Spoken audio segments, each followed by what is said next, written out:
Fiancee's toxic family is destroying her, and I'm going to delay our wedding until firm boundaries are established, or I walk away. I've been dating my fiancée for 4 years and have been engaged for 7 months. We are trying to plan out a wedding for roughly fall next year.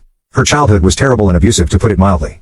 Her parents were raging narcissists and she was the scapegoat for her 2 brothers. She was abused and thrown out the moment she turned 18. She was, however, a great student and hard worker, so with some scholarships and a part-time job, she has a great career and is pretty independent. The problem is that she still had contact with her family.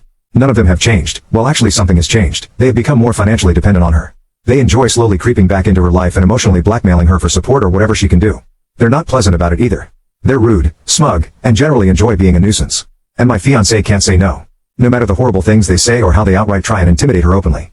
I've always known her family history and I've always supported her through the issues with them, but in the last year or so they've become far more brazen and asinine. They come over to our house more often. They make messes all around the place. Her mother acts like she's the fucking stepmother from Cinderella. Her dad drinks all my fucking beer and empties out half the fridge.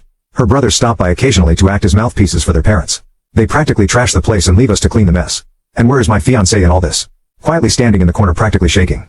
I'm no fool here. There is legitimate trauma. There's her need to feel loved by them and her hoping they will appreciate her. Before one of you noble commenters states the obvious, she's been in therapy for this for years. I've tried to establish boundaries. For nearly 2 years I've been trying to push these ass clowns away. But this is her house she purchased, and no matter of contributions, financial or otherwise, will she let me have a say on who comes into her house. She's been beaten down mentally and emotionally by them for so long. She has told me recently that she wants to earn their approval. How they were right about her. How she needs to be better for them. I've had too many emotional conversations with tears and begging to count, hoping she will take the steps to get better. But she's an adult. I can't force her to do anything. I love her, but I can't help but feel so resentful of what she's doing. It's agonizing watching someone you love, someone who you know deserves so much better, openly destroy themselves for people like her family. It's been painful watching her cry herself to sleep one too many night because of them. I've tried too many times to help her get out of their clutches. But I have to think of the future. What happens when we have kids? What happens when she is postpartum and invites them over? What happens if there is a medical emergency for either of us? What if our finances get tight and they still demand money? This is the in-law family from hell and I won't be able to avoid them. Tomorrow I'm going to tell her how I want to delay the wedding until firm boundaries are established. If she resents, I walk. I can't do it anymore. I refuse to watch a slow death like this any further. Update 1. The night after I made the first post I had decided that I was going to have a heart-to-heart with my fiancée about her family. However, she came back from work the next day early and I already was off that day, so I initiated the talk a little sooner than I planned. Essentially, I told her how this arrangement was not sustainable. I did not feel comfortable marrying her due to how much involvement in her life her family has, and I certainly did not feel comfortable bringing a child into this world with them. I didn't want to tell her cold turkey no contact with them, but strict limitations to start with on them coming over, and what they can do around the house. I also requested couples therapy before marriage. She wasn't happy. She was just staring angrily at me while I spoke, then started yelling at me when I finished. She told me I don't understand their dynamic at it worked for her. I told her that they're abusive users who will bleed her dry and I have never seen them show any decency to her. She told me she just had to work harder for them to appreciate her. I basically yelled at her that a parent's child shouldn't have to beg and plead and work for them to be loved. I finally told her that she sets limits with them or I walk. She was livid, and since I was living in her house I was kicked out. So the past few days I have been staying in a hotel and have had my stuff taken out and put into storage. And frankly, it's been great. I am going to stay with family for a few weeks around mid-July, and after that I am going to go house searching for myself. I have spent the last couple days relaxing, catching up on movies and video games I haven't had time for, and could go back from work to a quiet room without her family tearing the place apart. Yesterday, however, things came to a head. We have basically been no contact since she booted me out, but I know every Saturday her family loves to spend the afternoon over and she uses me as a shield from their abuse. However, in a very petty move I simply kept my phone muted all day and played Disco Elysium. I knew she would call back for help with her family, and at this point pure resentment was kicking in for her and I wanted nothing to do with her issues. By the end of the night she had sent me over a dozen texts and finally 2 frantic voicemails begging me to come home. I decided to come over to check up on her. Long story short, she was sobbing in the living room, and when I came to talk to her she was practically crushing my back, hugging me and sobbing. I gave her time to cool off and asked what happened. Long story short, her parents and brother came by to gift money from her and say horrible shit to her. She wanted to have me come over to help, but I was ignoring her, and when she tried to have one of her friends help out and everyone basically said fuck that, it all started clicking in for her. She kicked her family out, but not before they said some utterly vile shit to her I won't repeat. She kept apologizing to me and told me over and over to come home. I told her plainly that I had started to build up heavy resentment towards her for some time, and while I loved her and understand it was trauma and not her being outright abusive, there was major issues that would need to be addressed if we were to move forward. 1. She sells the house and moves. We make roughly the same amount of money and we will buy a house together. I am a grown-ass man and I will not live in a house I have no equal agency over. 2. Her family will never step a foot in it. They will never come over. They will be treated by me in a very threatening manner if they try and come in. 3. She gets a new therapist and we start premarital counseling. 4. She never makes me interact with her family. 5. We will go LC with her family right now, but make no mistake, we are working towards full NC on her end. I told her I love her. We have been together for a while now and have beautiful memories together, and I know she is suffering from abuse, but these are non-negotiable, and if she has a problem with any of them then we have to go out separate ways. She told me she's realized for a while now that her family is toxic and unhealthy. She wants to make changes. She has accepted, but some of these will take a while to see through. For now I'm going to stay in the hotel until I head back to stay with my family. She is welcome to come over, but I have made it clear her house is not somewhere I want to go. Her and I are both off tomorrow, so we will spend the day here and maybe go out. This is obviously not over yet, but I might not post anything else until mid-August or so. Update 2. Despite all intentions of not updating until much later with the hopes of an improved relationship with my fiancée and her establishing boundaries with her toxic family, we are now broken up. Essentially what happened was after last weekend where I left her for the time to deal with them herself, she seemed to finally grasp the situation and was open to changes including boundaries and a possible move. We spent Monday and Tuesday hanging out in my hotel that I was staying in until I went back to my family for a couple weeks. The other night she was being very vague with texting when she originally was supposed to come over. She came much later than expected and I knew something was up. She basically unloaded on me how I was abusive, controlling, overly demanding, and unsupportive. It took me 5 fucking seconds to figure out she was repeating verbatim some sort of rehearsed speech from her parents. And to be honest, I was so agitated at this point despite making a huge gamble on her I decided to be a prick about it. I asked her if her family told her to say this. She said they suggested it to her but she came up with it herself. I asked her to explain in detail what I did. She said I was living like a parasite off her. I reminded her that I'm paying 50-50 for her fucking mortgage, 50-50 for utilities and groceries as well. I have my own car I pay for. A job that makes just about as much as hers, unlike her fucking leech parents who demand payments on the weekly and raid the kitchen on the weekends. I told her to try again with something better. She looked flustered and said I was trying to isolate her. I kinda smirked like a jackass and told her that I have always supported her many friendships that she has destroyed on her own because no one wants to deal with her family or be used as a shield like me. I was practically demanding to know at this point why she is so hellbent on destroying her life for these people. She just kinda shouted that I don't understand her family and she's just trying to earn their love back and was partially ranting at that point. It's just so staggering to see up close. I have ventured into a few subreddits to get perspectives, and if you have any familiarity with them you'll see how people who are victims of abuse by their own family can be so utterly broken by it that it'll wreck their brain to where they truly believe they are the problem and they deserve the abuse. Well, that's how she was. She was utterly broken and didn't want help. She didn't want to get better, she just wanted to get worse. It hit me like a truck honestly, the realization. I really did feel like a fool for trying, even if it was what I was supposed to do in the first place. She was practically berserk at this point and I was just mentally exhausted and needed her to leave before someone called the police. She finally left but I had a few concerned neighbors check on me. Some of her friends are aware as they have messaged me checking on the situation. I told them the truth and that I just needed to be alone to think what to do next right now. They have revealed that she has given them similar rants after they expressed concern for her. One had even heard that she may be possibly at risk of losing her job. She is definitely having some sort of mental break. From my understanding, she is now completely isolated.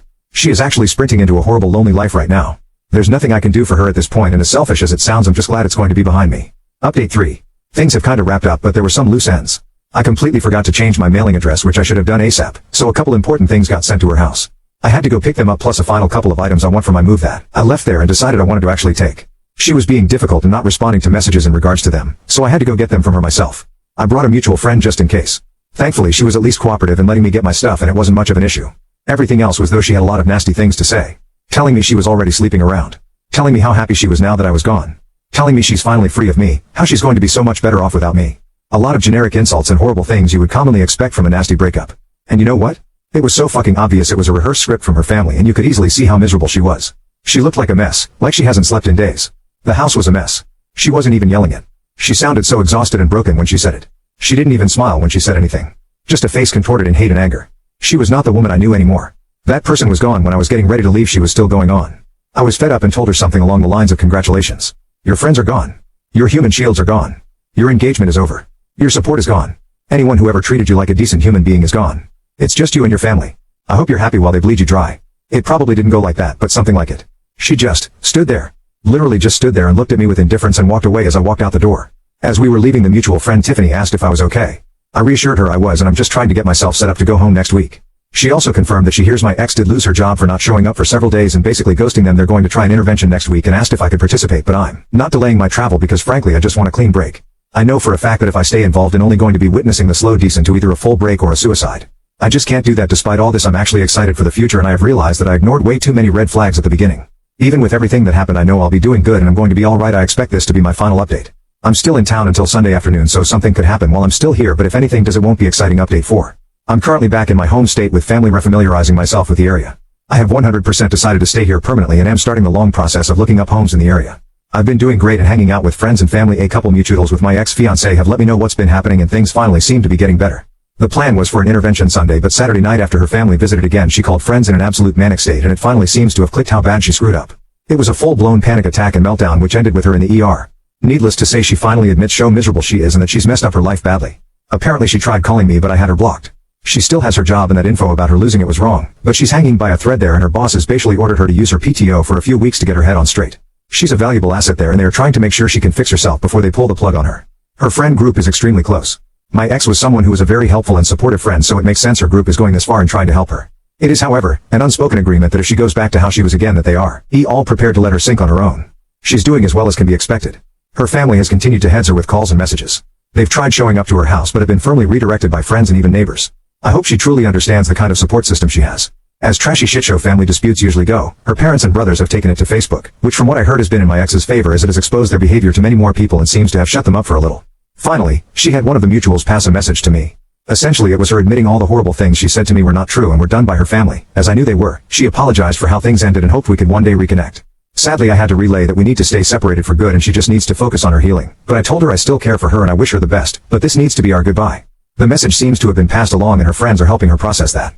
She's got a long way to go but I hope she can find her peace as I am finding mine. Update 5. I've been doing very well since I came back home. All of my stuff made it back here and I am currently set up with my family while I house hunt. I've gotten my job set up here and have been back to work the past week. I occasionally come here to comment and shitpost but that's it unfortunately. Despite all intentions by my ex's friends, the situation is now truly over in the worst way, and the friend group has been shattered as a result. My ex has taken her own life. Pretty much everything I'm going to relay I learned last night. Since I left her friends have been helping her get back on her feet. Pushing her to better therapy, helping establish boundaries with her family, getting her out of the house. They truly went above and beyond. However, Tiffany, the friend who was here helping me the last time I talked face to face to my ex, began to grow suspicious of my ex when she saw her becoming touchy-feely with her boyfriend Daniel when they hung out at her house. I don't know too many details about when push became shove, but she eventually got a hold of her boyfriend's phone when he was asleep and found very sexual messages between them, and as a fucking giant shocker to me, these dated over 5 months back. Tiffany obviously lost her shit and told everyone. What no one could have expected was the shit show that was to follow. Daniel, Tiffany's now ex in a massive fuck it move, threw another member of the friend group Joseph under the bus claiming he helped cover for him. Joseph's girlfriend in return dumped him and kicked him out of her house. A friend group consisting of around 9 people including my ex, practically exploded, and the only people who still talk to each other are Tiffany and Joseph's ex. Mind you, as I was being told this, I was informed that although I had been away for around a month, all of this happened literally in the first week. Immediately my ex lost her entire support system and was essentially fully blamed for everything. This only exasperated her already declining mental state. Of course everyone wanted to know why she did all that to one of her best friends. She just gave the usual spiel about how they had grown close, he was a good support system for her, and of fucking course, she has told her family about him and they approved of him instead of me. The night I left her house to my hotel, she then invited him over. Apparently her endgame was to leave me for him eventually, however, he wouldn't leave Tiffany for her and he utterly loathed hearing about her family so he obviously wouldn't go for anything more than a secret affair. Truly I imagined I would be far angrier than I was, but I had already begun to move on. I had done a full health exam recently at my new doctor's office and had gotten a clean bill of health recently including no STDs so I didn't have to worry about that, and frankly, it just wouldn't do any good at this point. I was told that I wasn't informed because honestly, no one knew how to drop that on me so late in, which I understand. So yeah, my ex was completely ostracized, even by Tiffany's ex who just outright disappeared. She was blocked and left to deal with her problems herself. Tiffany only knew that she finally lost her job for good and boshily spent all her free time having her family over. They had finally won her away. 2 nights ago, it was discovered that she had taken her life in her home. Her family found her. One of the members of the old friend group who lived nearby showed up at her house when medical was showing up. Her family was there and seemed like they couldn't care less. Tiffany called me last night just to give a heads up. There were several notes and she as delicately as possible asked me if I would want mine just for closure. I really don't know what to do about that. I am feeling so much fucking mental whiplash right now. I truly never knew this woman at all. I've had to accept over the past month I've been home that she was abusive in the relationship with how she put me through shit with her family, and now it seems like it was a way to try and drive me off so she could be in the arms of another man that her family seemed to like. Which frankly makes me even more confused because what did he have that I didn't?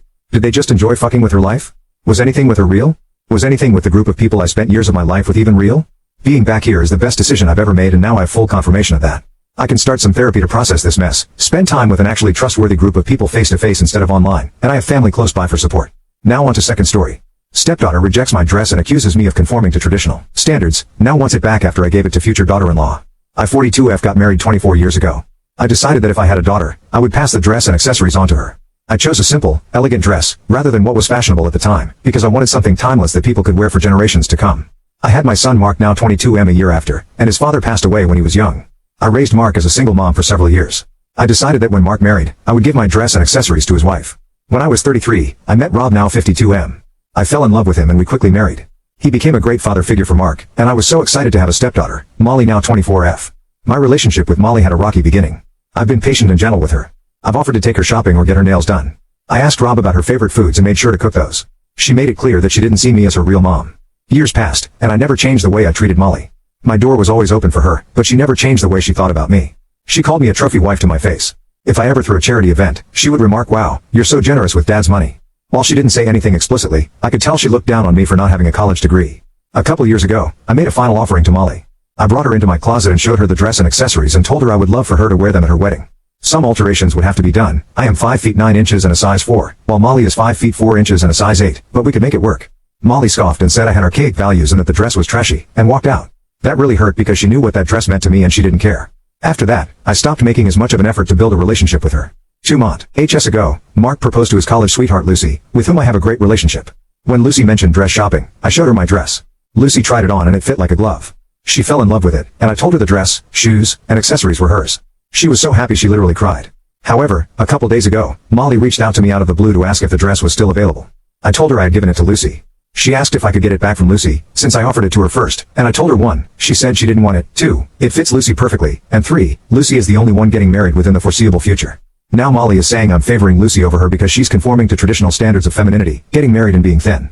That's absolute baloney, but it got me thinking that if the roles were reversed and Lucy was the one asking for the dress after initially turning it down, would I give it to her? Update 1. I want to say that the fact that most of the comments are NTA is very reassuring. It makes me feel better about my decision to not give my dress to Molly. I saw some comments suggesting this, so I would like to let you know I already gave the dress to Lucy and it's safe in her apartment now. Molly has already been bugging Lucy about the dress, but Lucy told me there's no way in heck she's giving it away. Some of you have also been wondering about Mark and Rob's responses.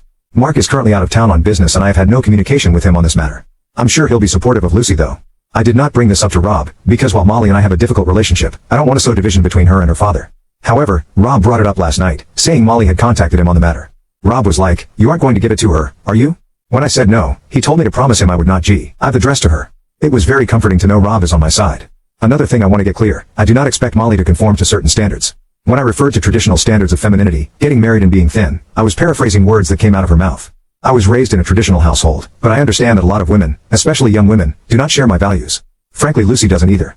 She has an engineering degree and openly talks about wanting to prioritize her career over starting a family, at least for the foreseeable future, and I couldn't be happier for her. I do realize that I could have done a better job communicating to Molly that I don't care what she does so long as she is a good person and she leaves the world better than she found it.